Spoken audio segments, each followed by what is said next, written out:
예, 안녕하세요.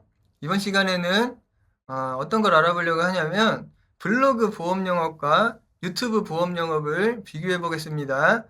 저는 현재 그 투자 보험 설계사를 모집하고 있습니다. 그래서 투자 보험 설계사 관련해서 궁금하시거나 뭐 관심 있으신 분들은 위에 연락처로 연락 많이 주시고요. 투잡으로 시작해서 뭐 투잡으로 계속 하실 수도 있겠지만 이렇게 초반에 보험 영업하는 게 뭐 되게 생소하고 어려우실 수 있으시잖아요. 그래서 그런 분들께서 이제 투잡으로 시작해서 좀 부담 없이 시작하면서 맛보기 좀 보시고 그런 식으로 해서 배워가시면서 나중에는 전업으로 좀 하실 수 있도록 도와드리고 있습니다. 그러니까 투잡 보험 설계사 관심 있으신 분들 연락 많이 주시고요. 이번 영상에서는 블로그 보험 영업과 유튜브 보험 영업을 비교해 보겠습니다. 저는 현재 블로그도 하고 있고 유튜브도 하고 있어요. 그런데 제가 개인적으로 생각했을 땐 블로그가 조금 더 주력인 것 같긴 합니다. 지금 유튜브 영상을 촬영하고 있지만 아무튼 저는 블로그가 조금 주력인 것 같은데 약간 차이가 있을 수도 있고 이게 사람마다 하는 게 다 방식이 다르기 때문에 아무튼 뭐 그런 게 있다. 근데 이제 블로그 보험 영업과 유튜브 보험 영업은 어떤 점이 다를까요? 이거 고민 되게 많이 하실 텐데 사실 두 개 다 하시는 게 가장 좋긴 합니다. 근데 조금 일하시는 분들의 성향 같은 것에 따라서 주력이 좀 달라질 수는 있는 것 같아요. 그래서 뭐가 차이가 있는지 알아보겠습니다. 네, 여기 보시면 이제 이미지를 한번 만들어 봤어요. 제가 만든 게 아니고 재미나이가 만들었습니다. 블로그 보험 영업과 유튜브 보험 영업인데 뭐 대충 이렇게 된다. 한번 보세요. 자, 그리고 자 이제 블로그 보험 영업과 유튜브 보험 영업의 특징을 6가지를 한번 비교해 보고 오늘 영상 마치겠습니다. 일단 첫 번째로 유입 경로 또는 검색 미도가 어떻게 되냐. 블로그는 조금 더 이제 구체적인 키워드 기반 검색이에요. 그러니까 좀 블로그에서 이렇게 유입이 올 때는 이미 고객님들께서 좀 아셔요. 이 보험 내용들을 좀 아시는 경우가 많은 것 같아요. 그래가지고 키워드 기반 어떤 검색입니다. 그래서 좀 디테일한 내용에 대해서 검색을 하시거든요. 블로그가. 그래서 조금 디테일하고 명확하고 구체적인 키워드 중심이다. 그래서 키워드 기반으로 유입이 되고 유튜브는 알고리즘 추천인데 조금 더 그러니까 느낌이 대중적인 느낌이 강해요. 그러니까 잘 모르던 사람들도 그냥 보험 관심 없고 이런 사람들도 갑자기 딱 떠가지고 눌러보는 식이거든요. 그래서 알고리즘 추천이 유튜브는 더 강하다. 그래서 보험에 대해서 별 관심 없는 사람들한테 뭔가 노출이 되는 그런 경향이 있다. 이렇게 보시면 됩니다. 신뢰 형성 및 소통 방식인데요. 블로그는 좀 논리적이고 전문적이고 디테일합니다. 네, 전체적으로 그래요. 그래서 막 디테일한 설명에 강해요. 왜냐면 그 글을 막 쓸 때요. 글을 쓸 때 디테일하게 막 어쩌고 저쩌고 이렇게 쓰잖아요. 이 상품이나 뭐 이런 거에 대해서 뭐 제 의견을 쓸 수도 있고 아니면 그 상품이 뭘 어떻게 한다라는 그 상세 내용을 작성을 할 수도 있는데 그것이 지수라고 하잖아요. 블로그 지수, 뭐 점수, 블로그 점수, 그러니까 고퀄리티 뭐 어쩌고 하는 그런 거에 다 반영이 돼요. 그래서 블로그는 전문적이고 논리적이고 좀 디테일하게 쓸수록 뭔가 점수를 많이 먹는 그런 느낌이 있어요. 그리고 유튜브 같은 경우에 좀 다릅니다. 유튜브는 너무 이렇게 막 디테일하게 말로 설명하는 것이 재미가 없어요. 재미가. 네, 사람들이 안 봅니다. 그렇게 하면. 그래서 그런 것보다는 약간 목소리나 표정, 말투, 막 이런 인간적인 유대감이나 즐거움, 유쾌함, 뭐 이런 친밀감, 이런 게 오히려 먹힙니다. 유튜브는. 다르죠? 네, 블로그랑 유튜브가 그래서 다른 겁니다. 네. 제작 및 효율성, 운영 효율성은 블로그는요, 사실 요즘에 뭐 컴퓨터 없는 분들이 없죠. 컴퓨터 한 대씩은 집에 다 있으실 거잖아요. 고사양 아니더라도 고사양 아니더라도.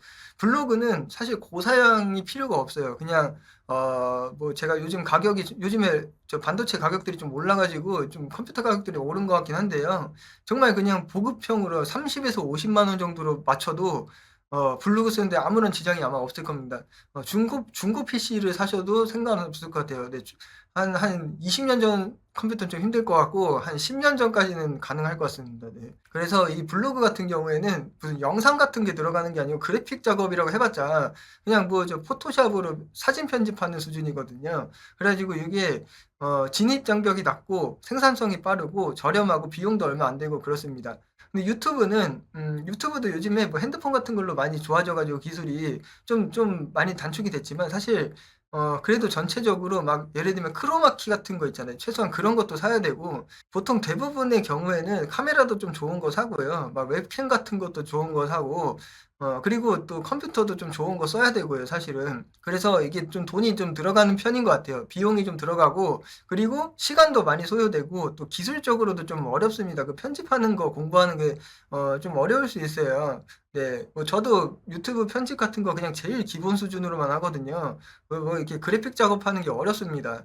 그래서 유튜브가 사실 좀 어려워요. 뭐 물론 외주 같은 거 많이 맡길 수도 있죠. 근데 외주는 또 돈이 들어가잖아요. 그러니까 아무튼 좀 이래저래 좀 유튜브가 원래 좀 어렵습니다. 하기는. 네. 다음은 컨텐츠 수명화 및 데이터 자산화인데요. 이것도 방식이 좀 달라요. 그래가지고 블로그 같은 경우에는 아까 말씀드린 것처럼 원래 막 디테일하게 쓰는 게 잘 되거든요. 블로그는. 근데 그거를 계속 해야 됩니다. 계속. 이렇게 누적하고 축적하고 축적하고 해서 한 블로그 안에서 좀 좋은 고퀄리티의 이제 디테일하고 세부적인 그런 글을 계속 쓰면은 이 계속 누적이 되고, 근데 쓰다가 안 쓰면은 이게 좀 점수 같은 게 떨어져가지고 조회수가 잘 안 나오거든요. 뭐 그런 식이에요. 그래서 상품별로 다양한 세부 주제에 대해서 텍스트로 계속 축적해 나가는 과정이다. 네. 그리고 유튜브는 반대로 한두 개의 어떤 대중적인 주제, 그러니까 이게 세부적으로 어쩌고 저쩌고 하는 게 아니고 좀 대중적이고 그냥 보험 관심 없는 사람들도 한 번씩 그냥 볼 만한 그런 얕은 주제입니다. 얕은 주제 어떻게 보면은 네. 얕은 주제에 대해서 쉽게 설명을 하는 거죠. 쉽게. 아주 대중적으로 친근하게 설명을 하면 그 영상 한두 개가 막 몇 년 동안 노출이 되는 경우가 있어요. 몇 년 동안. 블로그는 그렇지 않아요. 블로그는 금방 회전이 됩니다. 그래서 아무리 글을 잘 써도 그 글이 막 조회수가 잘 나와도 금방 가라앉아요. 그래서 다시 써야 됩니다. 또 새로운 걸 계속 써줘야 돼요. 유튜브도 물론 새로운 영상 올리긴 해야 되지만 하나의 영상이 계속 회전이 되는 그런 게 있어요. 네, 좀 이렇게 디테일하게 했을 때 뭐 그런 차이가 또 있다. 이게 방향성이 좀 다릅니다. 그리고 이제 어쨌든 영업을 하는 거기 때문에 상담으로 어떻게 전환이 되느냐. 그러니까 블로그가 조금 블로그 고객님들이 보험 상품에 대해서 이해하는 그 수준이 좀 높은 경우가 있는 것 같아요. 왜냐면은 이분들은 이미 그 키워드를 검색을 해서 들어오시거든요. 요즘에 어떤 상품들이 있고 어떤 특약들이 있다. 근데 그거를 좀 자세하게 알고 싶다 해서 오시는 분들이 거의 8, 90%인 것 같아요. 제 생각에. 그런 분들께서 이제 좀 이렇게 잘 설명이 되면은 바로 계약을 하시는 경우가 많습니다. 근데 유튜브는 아까 말씀드린 것처럼 좀 대중적으로 접근하는 경향이 있어요. 그래서 잘 보험에 대해서 관심 없으셨던 분들이 뭔가 구독을 하고 나서 이 사람에 대해서 이 채널 운영자에 대해서 좀 길게 장기적으로 긴 호흡을 갖고 꾸준하게 신뢰를 쌓아나가다가 그러다 문의를 주십니다. 그러니까 어떻게 보면 좀 정상적으로 했을 때 이게 시간이 더 오래 걸린다라고 볼 수도 있는 것 같아요. 네.